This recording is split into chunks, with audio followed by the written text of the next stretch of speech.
Alright. Here we are. This is a very untitled podcast that's between two best friends of over 10 years about professional wrestling. And we will probably have like a flexibility on how we talk about professional wrestling, but it is about current and past professional wrestling, as well as talking about the things that really matter to us when it comes to professional wrestling. We've encountered a tragedy recently in professional wrestling by a retired wrestler by the name of Rocky Johnson, who is Dwayne "The Rock" Johnson's daddy. Now, when it comes to me, I'm a late follower of what he's done in regards to his tag team with Tony Atlas and what he's done in professional wrestling. I just know of him through The Rock. I just know that my thoughts in regards to what he was done based on what I've seen in video form later on down the line, either through YouTube or any other streaming service, to see that he was a very capable wrestler that was on the verge of being IC champion at least once or twice against the magnificent Don Morocco. Now, chiming in, or you said you have something to say about your memories of The Rock's daddy, Rocky Johnson? Go ahead, Maurice. Speak. Yes. So, I remember when he went against the Wild Samoans. Okay. Him and Tony. Mm-hmm. And they was the first African American tag team champions. Now, I'm not sure who beat them for them to lose the title. Mm-hmm. But it was a pretty decent match. You can catch that on YouTube. Yes, YouTube. WWE probably has. No, they do. I know for sure they do have. The WWE Network has all the big moments that's happened in the past for the most part. I know that has to be a highlight. I know I saw a highlight package of it on SmackDown in regards to what he meant to professional wrestling and the fact that he is the person that opened up doors in regards to African Americans being accepted as true stars. I mean, at least one of the true stars of professional wrestling. But yeah, rest in peace, Rocky Johnson. I barely know ye, but you had a big effect. And us, me and Maurice McClary, my name is Levine, we are African Americans that have loved wrestling for pretty much our whole lives. So seeing representation in the African American community and just being a minority that loves professional wrestling, it's good to know that his legacy will not be forgotten. Now, we're on to, I guess what we would say, the current product of professional wrestling. I know I saw Monday Night Raw on Monday. I saw NXT, followed by AEW, and then on today, which is Friday, it's technically Saturday morning, I saw the SmackDown program that happened. Now, I don't want to go too in depth on one thing that happened in professional wrestling, so I'm going to go down the line in regards to my perception of what happened on Monday Night Raw. So it says here, I'm looking at the match results, which is listed on cagematch.net, where it said it was a triple threat between Randy Orton and Drew McIntyre. From what I see in the match, I know that it was the building of the feud between AJ Styles and Randy Orton, where they both think they are better than each other.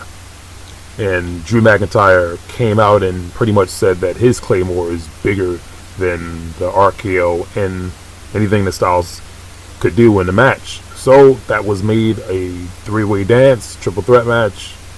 And I think my view of professional wrestling in regards to how matches like this take place, I in a way understood how that finish was going to happen. Like I saw it coming. I clearly said I know that there's going to be an RKO followed by a Claymore. And the thing, how I know about this is because watching professional wrestling, where you have two rivals go against each other, and you have someone that's not in the rivalry come into the match to make it a three-way or four-way dance, no matter how many people are in there, it leads into one major finish happening, followed by the finish by the person that has nothing to do with the rivalry getting the fall. So this was followed up with Ricochet going against Mojo Rawley. It was a short match. It was pretty decent. Mojo Rawley has been showing his dominance, even though he has a very unique wrestling attire, which looks like a vest or a zip up or something with Velcro on it that has, I think it's a flame maybe on top of it. Is that what that is, Maurice? A flame on his vest? Like a broken glass on his eye, like something like that. I don't know. Regardless of what I know, he had the broken glass gimmick. What was that? Last year? Was it 2 years ago? Yeah, 2 years ago. 2 years ago. With Sammy, I thought Sammy was supposed to be his like manager. That was a one night only thing that did make it seem like it was kind of like a talent loan of Sammy, because Sammy could have flexibility because he was working as a manager on that show. Like this, like they try to make it seem like he had like a 1 day manager's license. I don't know what that is. Well, but Sammy could have billed for that. He could have had Mojo, and he could have got somebody else to join Mojo and be tag team champions. Well, the untitled faction that he has on SmackDown is just him, Shinsuke Nakamura, and Cesaro. He tried to recruit Daniel Bryan. That didn't work out. Daniel doesn't want anything to do with him. Daniel's doing what he's doing in regards to handling his business as a main eventer on SmackDown.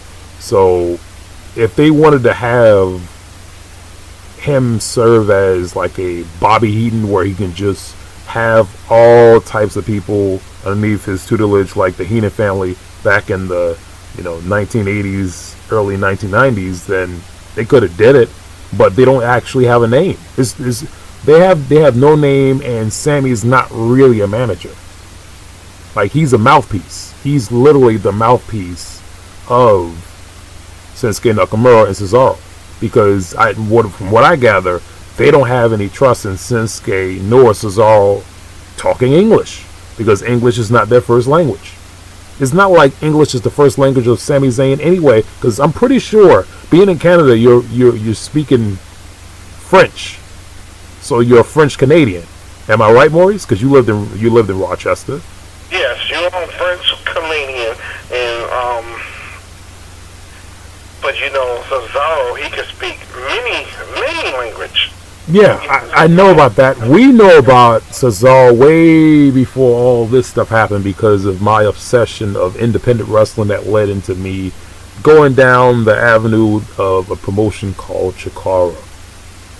Chikara is a very small promotion that pretty much opened our eyes to indie wrestling in general, because we were not really opened up on what indie wrestling was in the physical form, because the only thing we'll see it inside of magazines, or see a clip here or see a clip there. But with Chikara, based on how they had their DVD setup system, this before they got the streaming service, I could get at least 2 or 3 of the events per month in regards to getting it shipped to me through Smart Mark Video at the time. I don't think Smart Mark uses Chikara anymore. They have old Chikara DVDs that I got a couple of years ago, I remember, but not the newer one. The newer one's ChikaraPro.com actually has their streaming service and DVD service, as well as Blu-ray if you want that. But regardless of that, Cesaro came from there, and that's how we know of him. That's how we knew what he can do. But within that whole system of how Cesaro was doing things, they gave him the vehicle to be a bad guy that actually spoke English. And I think it was him, Tim Dunn, Pinky Sanchez, and a big mask guy by, what was it, Turista? I forgot what his name was, but it was like a German type group that they did. They infiltrated Chikara, and within was the figurehead. He was the person that was making sure that everybody paid attention to what was going down, either through his physicality or with his verbal skills. So that was a great storyline. Yeah. So if they try to make it seem like Cesaro doesn't know how to speak English or how to do his character to the point that his character can speak English and be physical in the ring, that's a crop. That's a crop of crap, because he can do it. I know he can do it. Mike Quackenbush trained him. He's probably the best talent that ever came out of the Chikara Russell factory, and there it is. Now I'm back to Raw. That's Raw. We had a match between a follow-up match, because last week we had the same match, but it didn't end up being a match. It was Charlotte Flair going against Sarah Logan. Sarah Logan was beating her up, and then she got beat up again in regards to last week and this week. This match was extremely short. It says it was 1 minute 35 seconds. Wow. Because it was just a brawl that happened pretty much on the outside. They barely made the 10 count. They came back in the ring, and then it was a very short match which Charlotte just won. Like, she just won, and then after she won, the referee put the robe back on her, trying to say that even though she went through this war, she's still pretty and exceptional in her own way. That is unlike Ric Flair. I never known Ric Flair in the past to have a match, beat somebody up, or do whatever he had to do, and then put the robe back on. So that's kind of a twist on that situation.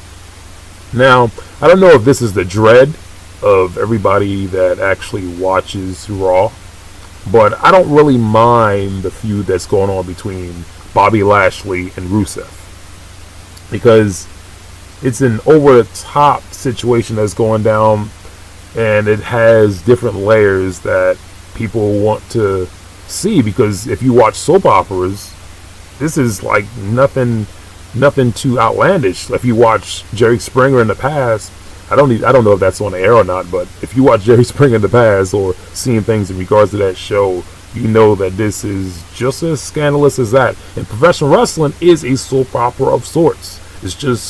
It's done with people that don't have stuntmen to partake in what's going on. They actually have people that are pretty much acting, wrestling, and presenting their character as if this is a true blue situation. But this is another chapter in that story where you had Bobby Lashley go against Rusev. I think that this match is probably the best match they had against each other so far. Did you get to see the watch the match, Maurice? No, I haven't. I was working when it came on. Well, I saw the match, and I think it was a pretty good back and forth match. When it seemed like Rusev had the advantage, out of nowhere, there was a double down thing that happened, and that's what led to the new female, I guess, direction, when Lana acts like she's in deep fear when it comes to Liv Morgan. Liv Morgan came down there, ran around the ring, said something to her. Lana was acting weird. She grabbed the fan's drink and threw it in the face of Liv Morgan. Then she grabbed Liv Morgan by the hair and threw her into the barricade. This is some unprecedented power by Lana. I never known Lana to be this physical, but she was. This distraction led to Rusev getting speared and pinned by Bobby Lashley. Good old Bobby. That's my daughter's favorite wrestler. Yes. Bobby Lashley. Yes, we know the soft-spoken juggernaut that is Bobby Lashley is the favorite wrestler of certain people around the world. And this whole gimmick is very, very not PG in regards to what he's doing. Very not PG. But they announced that there was going to be a match between Lana and Bobby Lashley versus Rusev and Liv Morgan on next week. Oh, mixed tag. Mixed tag. That match is going to be what it is. Will this be the first time we've seen Liv Morgan in the actual wrestling capacity since she returned? So we'll see what that's going to be about. The next match, it was a match, but I don't know if you would call it anything exceptional at all. It was the Viking Raiders, Eric and Ivar, going against the Singh brothers. Oh, that's no... they should have kept that. I mean, it's self-explanatory. I've seen the Singh brothers get beat up on a regular basis. The only time they're actually showing any type of tag team ability is when they're on 205 Live. But on the main show, which is WWE Raw, they got destroyed. It was beating them to the lines. less than a minute. They got destroyed. That's just how it happened. It's just how it happened. The Vikings need to keep that same energy when they go against the club. They beat the club in regards to the club getting a tag team title shot. Remember, it was a three-way dance. It was the club versus the what's the team? They're a loud team. What's the name of the team? The Street Profits versus the OC, and they lost. I mean, they lose like them boys lost. They are the best tag team in the world. Is the OC? They're supposed to be the best faction in the world. Well, to a certain extent, having AJ Styles with them. So why do they lose on the main show and they won in Saudi Arabia? Well, they won that just so that they can say they're the best tag team, carry around the trophy, and act like they are the top team to ever be tag team. They're a good tag team, and the Viking Raiders are a good tag team. But I would like to have the Viking Raiders in a longer match than 5 or 10 minutes. They were in NXT having great matches with the Street Profits, great matches with anybody that went against them, come to the main roster, and they have short matches just because they are dominant wrestlers. And I'm going to say this, and I'm never going to not say this. The team is of Eric and Ivar. I don't know which one name is Hanson, because I remember from Hanson in Ring of Honor. But Hanson is the star of that tag team. I believe that Hanson can be a singles wrestler star if he just changes his look a little bit and do what he got to do. I've seen this man in Ring of Honor. I've seen him be at top form of what he can do singles wise, and that's no. Japan. This is no slight against Raymond Rowe. It is no slight against him. It's just that he is an exceptional wrestler that they need to do something with. Talking about exceptional wrestlers, I've never been emotional when it came to professional wrestling more so than I was on Monday night because of this next match that took place. It was the third time that Aleister Black went against Buddy Murphy. Say your thoughts about it so I can say mine afterward. Go ahead, Maurice. Alright. Here's my thoughts. You said Buddy Murphy? Buddy Murphy and Aleister Black going against each other for the third time. Buddy Murphy, he should have won that. He should at least get one win off of him. Mm-hmm. He should have just basically rolled him up, pin him, that would have been it. But no, they want this man to be undefeated. They want this man to be like the guy who just destroyed everybody who he go against. If that's the case, Aleister Black need to go against Brock Lesnar. Let's see what happens. Okay. My thoughts is I understand the purpose behind Buddy Murphy going against Aleister Black. He went against him once, he beat him, and I was like, yeah, I want Buddy to move on. He went against him again, he got beat again. I said, well, I just want Buddy to move on. So they break up the weeks in between them going against each other, and then he went against him again. And as exceptional as that match was, because it was a phenomenal match, one thing that sticks in my mind is, at the time, what sticking in my mind was, why does Buddy have to keep losing big matches? When he had that little push that he had on SmackDown, the biggest one he got was against Daniel Bryan. Where did it lead to? It led to nothing. It led to non-existence. It led into that man just being another guy that wasn't on TV. 205 Live opened my eyes to Buddy Murphy. They said on an NXT house circuit, he was tearing it up, and he had no direction on NXT, as opposed to being a tag team champion. He had no direction singles-wise. He came to 205 Live pretty much as the biggest cruiserweight you ever seen, with his muscles, and he showed with his skill that he can have exceptional matches with anybody they put him in the ring against. So when he leveled up and went to the main roster going against, people that are main event caliber, Daniel Bryan and Roman Reigns. I was thinking that this was a door opening for him so he can really show that he's not just, the best kept secret, that he is one of the future main eventers in WWE.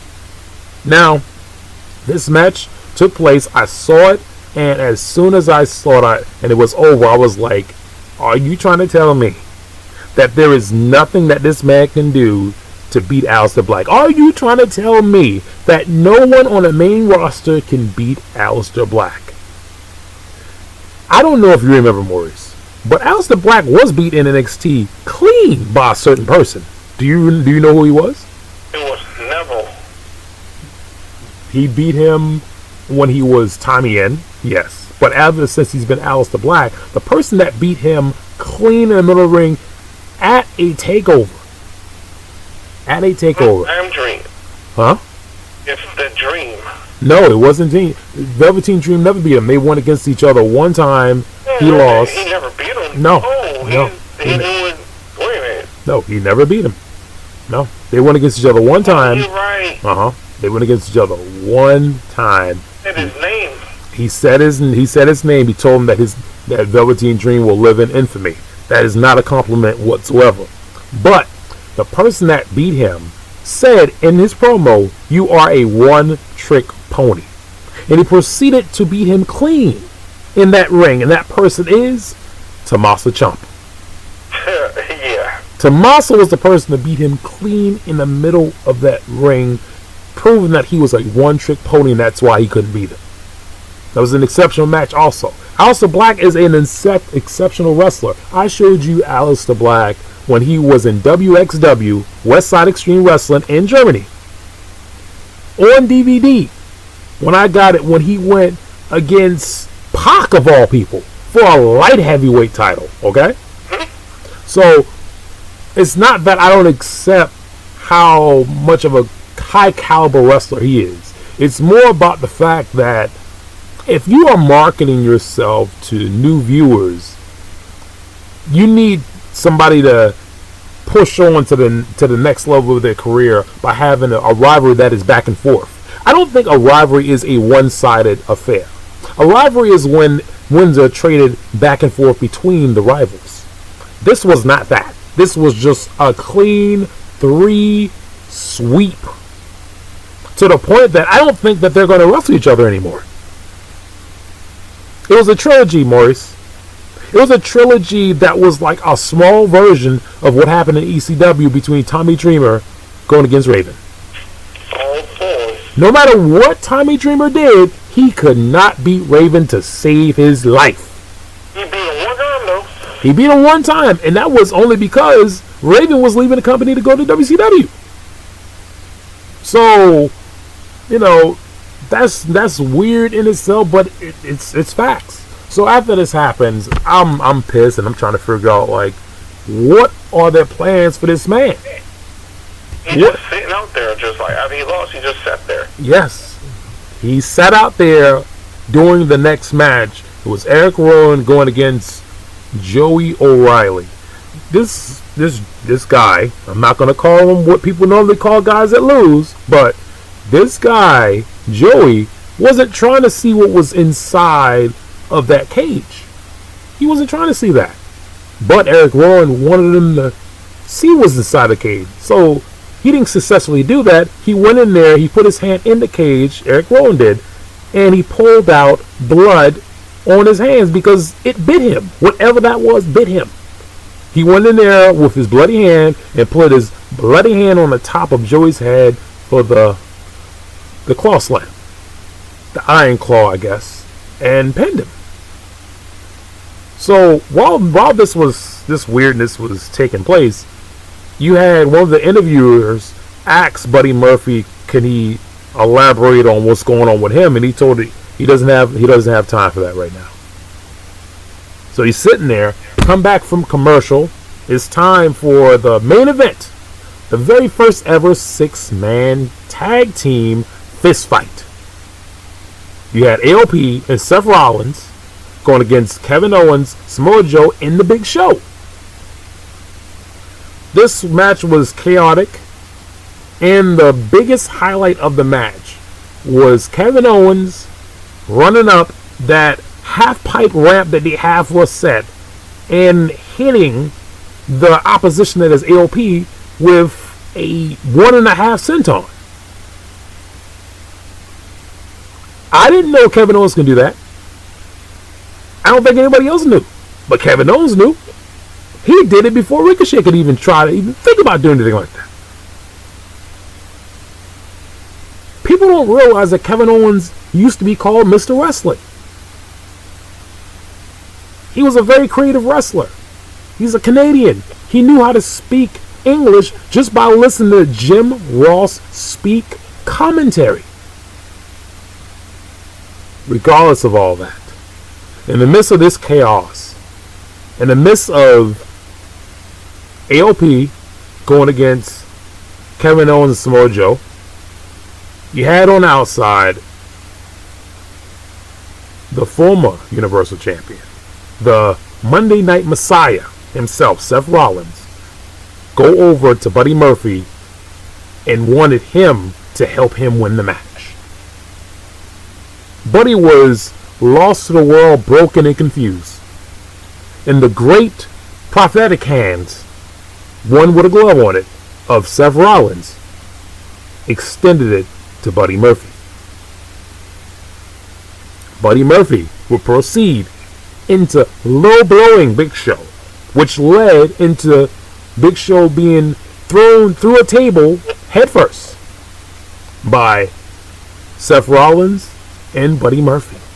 Now, after AOP taking out both Samoa Joe and Kevin Owens, we have the dawning of a new era in WWE Raw.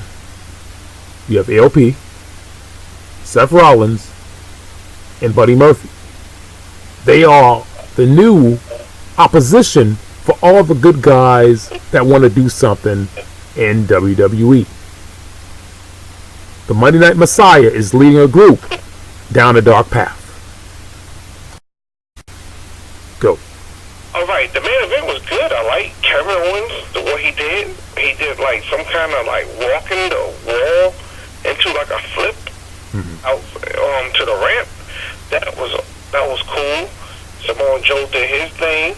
I love it when Seth Rollins was like, "Yo, help us, buddy, help us," and he low blow Big Show, and it was on and popping by then. So, yeah, that's I pretty. Like it. And there's a fourth member, so I wanted to know what's their name gonna be? What's their faction name? I don't know. I can't fathom what it's going to be. I was saying, well, why instead of getting Seth Rollins the name of the Monday Night Messiah, call them the Monday Night Messiahs.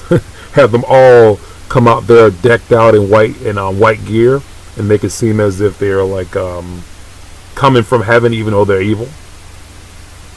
Yeah, I can see that. But just don't get no more members. Don't make it be like an NWO. I don't think I don't get a bunch of members. You don't need but 4. I don't think it's gonna be anything like that. But you never know. You never know. You never know how it's gonna be. That was Raw. That was pretty much all of Raw. Would you give Raw or like a rating system? A 7.5 out of 10. Okay. You know, they had storylines that made sense. It was pretty quick pace. I never got bored with it, regardless of commercials or anything happening around me. It was pretty good. You forgot about talking about R-Truth. That was the best. Oh yes, I did forget about talking about R-Truth. Probably because it was a segment that was self-explanatory, but it's almost a thing that I like but I don't like. And the reason why I say I like and I don't like it is it's cool that you have R-Truth come out there and say that he declares from the Royal Rumble and he forgets which person is in the Royal Rumble, as if he thought that Paul Heyman was a professional wrestler. He can think he's a professional wrestler, but as soon as Brock Lesnar pretty much through Paul Heyman said that he's going to be in a Royal Rumble as opposed to Paul Heyman, that led to a backtrack, as if he is in deep fear of Brock Lesnar. The problem with this is comedy wrestling within WWE leads into the wrestlers themselves not being taken seriously regardless of how much skill they have. R-Truth has a lot of skill, and people don't really think about his skill, they just think about what he can do in regards to comedy. And from a perspective of a guy that is African American, that is looked at R-Truth at least for over 10 years in regards to what he's done, because I've seen him when he was Ron the Truth Killings. I even saw him when he was K-Crush in WWE. But seeing him from all those things that has happened, it's to the point where him winning any belt doesn't compel people to think anything other than he's just a comedy wrestler. Well, he's mad cool. I met R-Truth when he was down in South Carolina, in Florence, and he was the only wrestler who would come up to us and like give us autographs and talk to us a little bit before the matches start. So big ups to R-Truth. He's mad cool. And he never aged. He looked the same 20 years ago. He looks the same now. Well, R-Truth, he always cared about his exercise routine and eating the right way. That's caused him to always be fit and always be ready. And the only thing he did was just evolve what he did to get in even better shape. Like, he's in really good shape. He can wear shorts, he can wear tights, he can wear long pants. He can just not wear anything, and you can just recognize him just by looking at him. And that's not because of the color of his skin, it's because of the personality that he is. So, yeah, R-Truth. Hall of Famer. Yeah, I respect him, and it's not my feelings about it. The situation has nothing to do with him in particular. It's about the perception of the comedy wrestler. That's just all it is. There's a lot of comedy wrestlers that can actually really wrestle and show you compelling stories as opposed to anything else. I understand that this is his role now and he's playing the role, so it's cool that he's playing the role. Only thing I'm saying is, to be perfectly honest, he knows and everybody else knows that actually pays attention to his matches, that he's capable of being a threat to anything. He's on the level of guys like John Morrison, AJ Styles, Dolph Ziggler, the athletic guy that can win matches out of nowhere and be believable. That's just how it is. That's why he's the pretty much the perfect person to be 24/7 champion, because he can show that flexibility in regards to having matches short but yet compelling, because his character overpowers everything else that's going on. But yeah, that was Raw. I know that next week they're going to have a United States title match. It's going to be a ladder match between Andrade defending against Rey Mysterio. That's going to steal the show. Oh, yes. I know it's going to steal the show. I just hope that Rey doesn't get hurt. Remember that Rey Mysterio was in that ladder match with him and Eddie Guerrero years ago? And it seems like the way that match was made, seemed like they were both hurt like really bad after that match. They were really hurt. It shocked me that just I think 2 weeks later they had a steel cage match, which I believe is a better match than the match they had on the pay-per-view in regards to a ladder match. But regardless, this is Rey Mysterio. Rey Mysterio is one of the greatest wrestlers of all time, one of the best high flyers of all time, and one of the most innovative wrestlers of all time. So I'm pretty sure Andrade is going to step up and show what he got to do. I saw him when he was in CMLL under a mask by the name of La Sombra. I saw what he can do there. I know what he can do now. He's an exceptional wrestler. I'm pretty sure in the future he's going to have to deal with somebody else that's trying to take that mantle away from him by the name of Humberto Carrillo. And that's just how that is. The storylines are pretty great in regards to the U.S. title right now. So, win, lose, or draw, that match is definitely going to steal the show next week. Alright. Okay, now, the next show that I saw, I know Maurice did not watch this show. Nope. But I saw this show. It was NXT. NXT. NXT was exceptional in my eyes. It was very exceptional. The storylines made sense. The things that happened that you didn't believe was going to happen actually took place. One of the best tag team matches so far this year in the Dusty Rhodes Classic 2020 first round match. It was Matt Riddle and Pete Dunne going against Flash Morgan Webster and Mark Andrews. Flash Morgan Webster and Mark Andrews are former NXT UK tag team champions. Matt Riddle and Pete Dunne are singles wrestlers that are capable of holding singles gold. But in tag team form, they combine their skills, they combine their power, they combine their tights for the most part because they were wearing the same colors in regards to their tights, to show that whether singles or tag, they will be exceptional. They had probably the most tag team tandem moves I've seen in quite a while. I haven't seen this since Motor City Machine Guns, to be perfectly honest, where Matt Riddle and Pete Dunne was just being the foils to the UK wrestlers. There was the finish that happened. I think it happened on Mark Andrews, where it was the bitter end into the bro to sleep. They did not name that move, but it looked crippling. It looked very crippling. That led into Matt Riddle and Pete Dunne winning the match. They move on.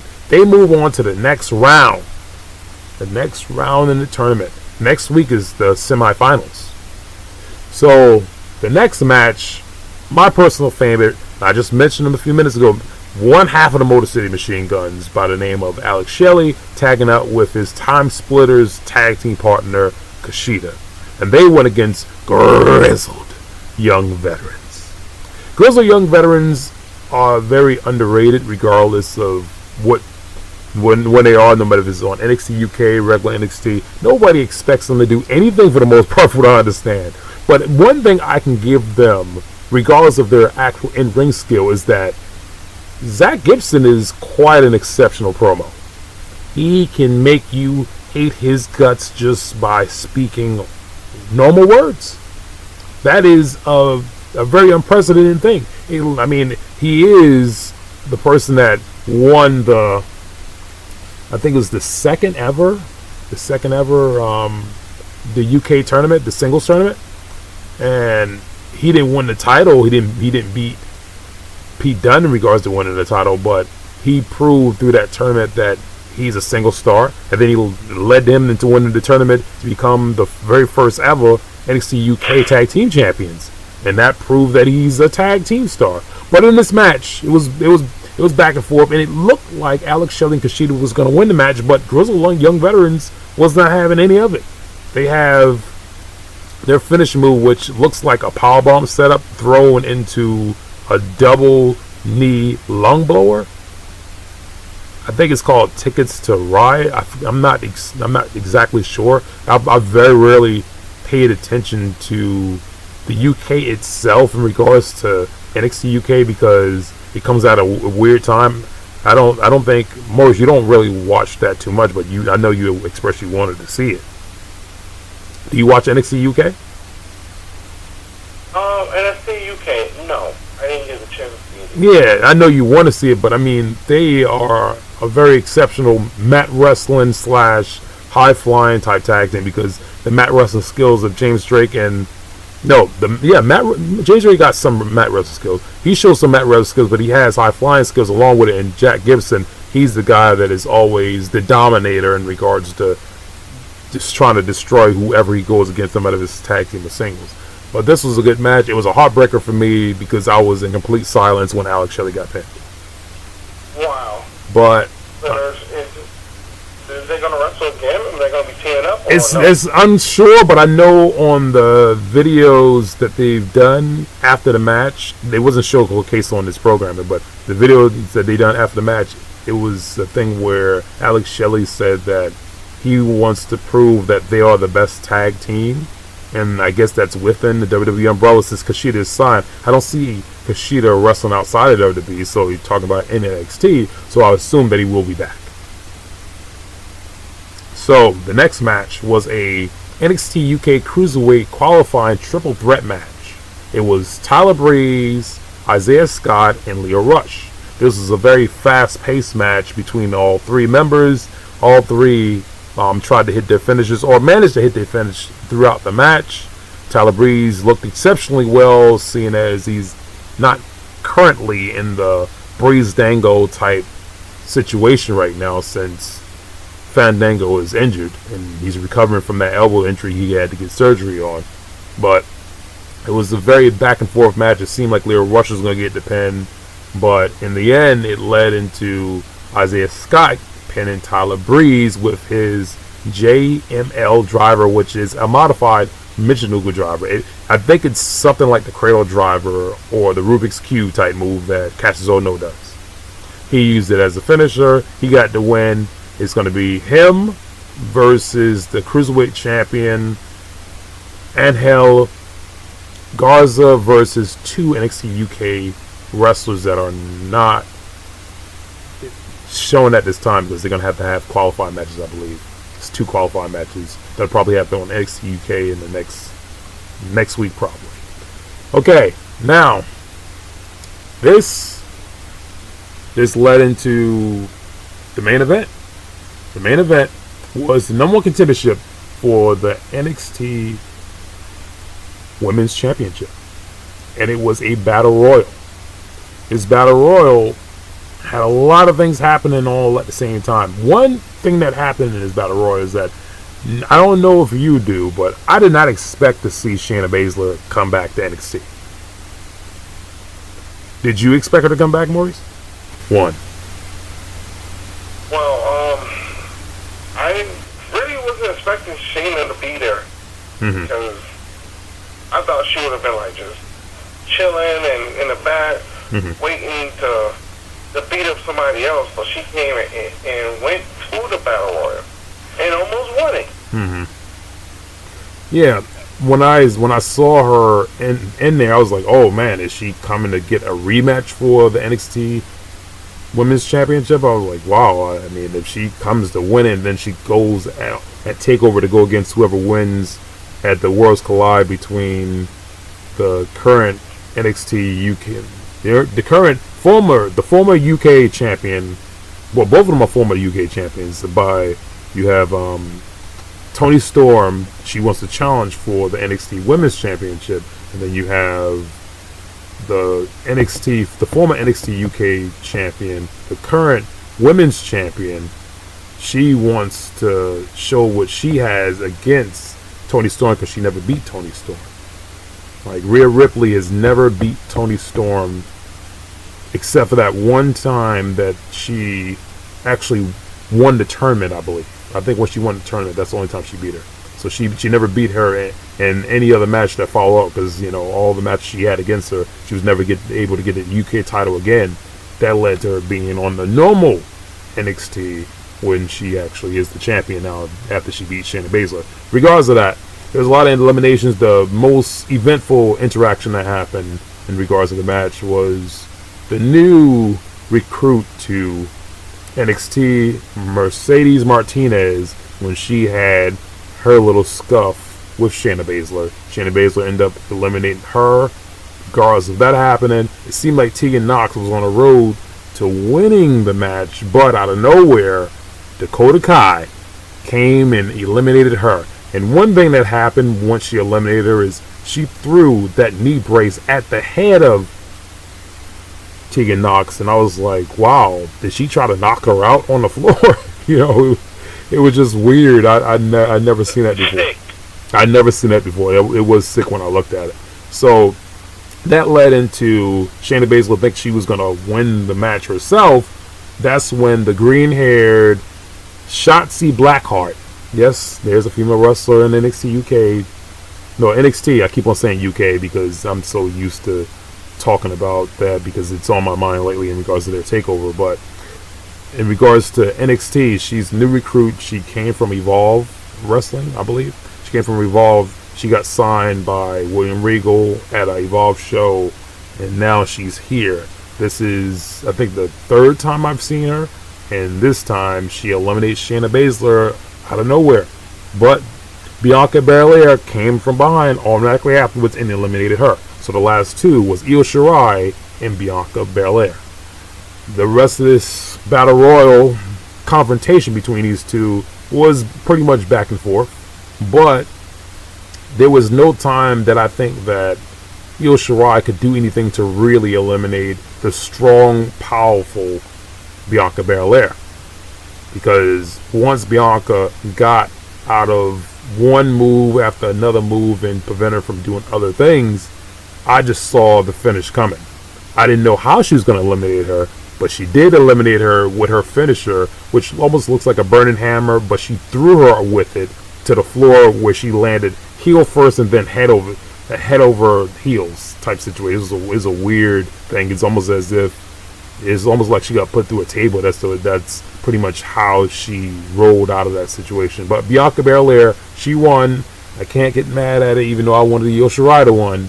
And that just led into the match that's going to happen at the next takeover Portland or takeover Oregon. I'm not too sure which one they called it, but that's going to have a match where she's challenging for the title against whoever the champion is, no matter if it's Toni Storm or if it's the current NXT Women's Champion Rhea Ripley. I think they said that takeover is supposed to be in February. Yes, that takeover is in February. So it's not going to be at the Royal Rumble, like. No. The takeover that they were going to have in regards to NXT in general, in regards to this month, was the one that they had at NXT UK takeover, Blackpool 2.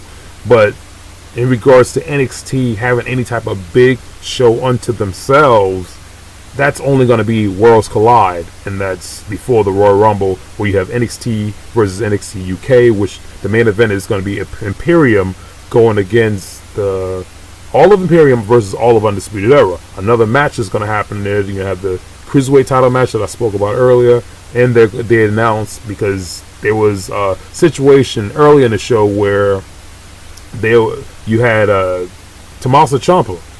He went and he pretty much reunited with Johnny Gargano. And they got challenged by the UK guys by the name of Mustache Mountain for a match that's going to take place at Worlds Collide. And you say this is before Rumble? Before Rumble. Yes, before Royal Rumble, that match is going to take place. Oh, one thing I didn't explain in regards to this show, because it's not in the results in regards to what happened in the show, because it's a dramatic thing that happened. You had Keith Lee come up at the beginning where he was pretty much trying to say that Undisputed Era, they ruled 2019, but he didn't rule 2019. He's really trying to rule this year. He's the next in line to get a shot at the North American Championship. He got a 4-1 assault taking place on him to the point that they pretty much try to break his ankle by putting a chair on his ankle and stepping on it. Oh, man. So Tommaso Ciampa came out and tried to help with that situation, trying to neutralize that situation. That led into Tommaso Ciampa getting his match set up for Worlds Collide.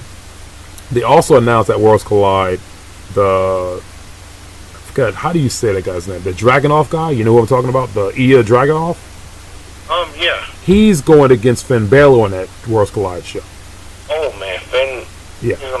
He's gonna do something to this boy. Finn he looked at him through his little screen on his phone, I believe, or a projector, and he said he's going to get him.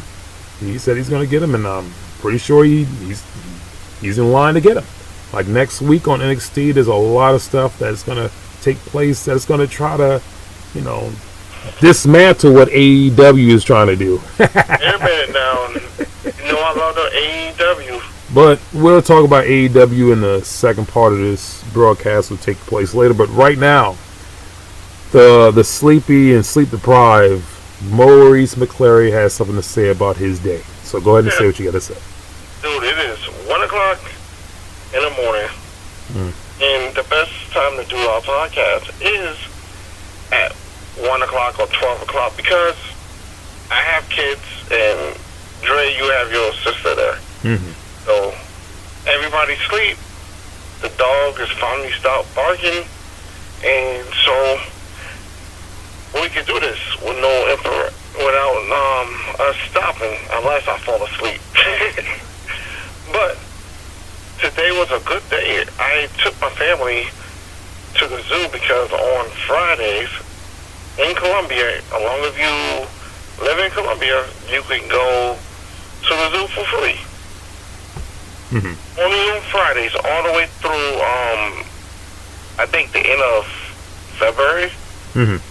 So, that's what I did all day. I've been doing that, and I've been recording and making matches for Time for Wrestling. Ah, yes, Time for Wrestling. The Yes. old Time for Wrestling segue. Time for Wrestling presents Time for Mania. Time for Mania is going to be awesome. Time for Mania is going to have rivalries taking place and commencing because we have built this over 6 months of build to Time for Mania. And I'm pretty sure that whoever is fans of Time for Wrestling will like Time for Mania. And this is the second season. And in the second season, it's going to lead into a lot of new situations with everybody's favorite wrestlers by the name of Doma or Mo Oh No Hero, the 15-minute Iron Man machine. 15 minutes of pain. 15 minutes of pain, the torment of trainees in the Time for Wrestling facilities, the Order of Time trying to do things, Mr. Lava trying to handle business in his own weird British way. We're gonna have a lot of things. We're gonna on this show. We're gonna introduce the new Time for Wrestling Bombshells Division Tag Team Championships. That will have its first champion. I'm pretty sure that we're gonna try to have some kind of normal schedule in regards to Time for Wrestling, especially looking at the fact that time after Mania happens, and we've been doing the Time for Wrestling TV that we didn't really schedule it too much, but we put it up there for the past couple of weeks, especially the end of December. We're going to try to get back on a regular schedule of doing the Monday and Tuesday shows, but still have the Time for Wrestling TV, which also features the unique trait of having 10-minute matches throughout the show. 10 minutes. That's all you get. 10-minute matches, 10-minute time limit. If it goes past 10 minutes, it's over. That's over. Nothing. You get nothing. That's it. But regardless of that, those unique stipulations and things that are happening, Time for Wrestling is going to have this podcast and other things that are going to take place to pretty much spread what is going on in Time for Wrestling, what is going on in wrestling in general, and what is going on in life. This is part one of, I don't know how many parts we're going to do in regards to doing this podcast, but this has been... Wait. Oh. Are we going to tell them about the new wrestling company that's coming, or?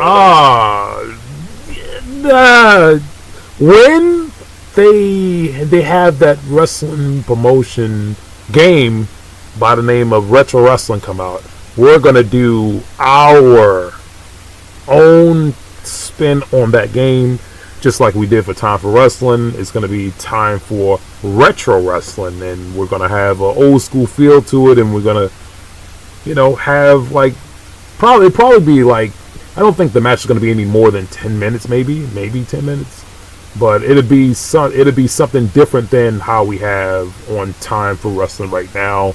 It'd be kind of similar to the Time for Wrestling TV, but like I said, it's going to be old school wrestling, things that you remember from the past, but with new storylines and new dilemmas, new ways to let people understand that nostalgic wrestling is not just okay, it's pretty much good.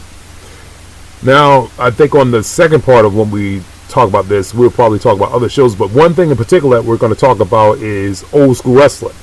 We have not talked about old school wrestling yet, but we will, and we will give our thoughts on ECW, WCW, probably NWA, Mid-South, I don't know. But I know ECW and WCW, we will talk about that, especially the Smoky Mountains.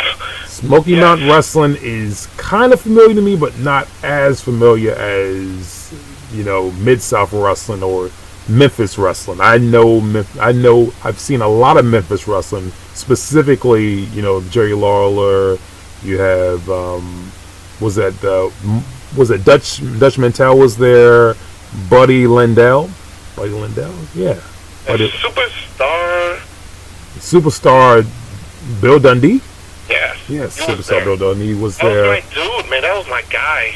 Yeah, we're going to talk about all those situations on it. We'll probably talk about specific things that happened within these old school wrestlers, because if it wasn't for the old school, we wouldn't have new school, and things were done quite differently, because it was pretty much a thing where at one point, if Jerry Lawler was mad at you, you would get a fireball to the face at some point. So, and we might just go ahead and do some commentary live. Oh boy. On one of them shows. One of the shows, it may be live commentary. Don't know exactly which one, but it'll be something different than what you normally see on TV, which is typically not great commentary unless it's from NXT itself or some good commentary that happens from AEW. I will give AEW credit; they do have some good commentary. Not the commentary you may think I'm talking about. I'm talking about Excalibur, and I'm talking about Excalibur. That dude sucks, man. Huh? He sucks. Excalibur sucks? Yes. I think Excalibur does his character and the commentary to the point he gives you the history of wrestlers before they came to AEW. I've watched 2 broadcasts of AEW, and that's what I gather from him. I don't think he sucks at all. I think he does his job effectively. Well, guess what? Mm-hmm. They signed Taz. Yes, I heard they signed Taz to a multi-year deal. I guess that's like either 3 to 5 years. That's cool. Because TNT, basically, they're gonna be AEW is gonna be around for like 2023. 23, yes, 2023. We're gonna still. I'm loving AEW, man. It's WCW feel to it, but it's like WCW with cruiserweights. That's what it feels like. It's not heavyweight. Yes, you're gonna see a bunch of flip, all of that stuff.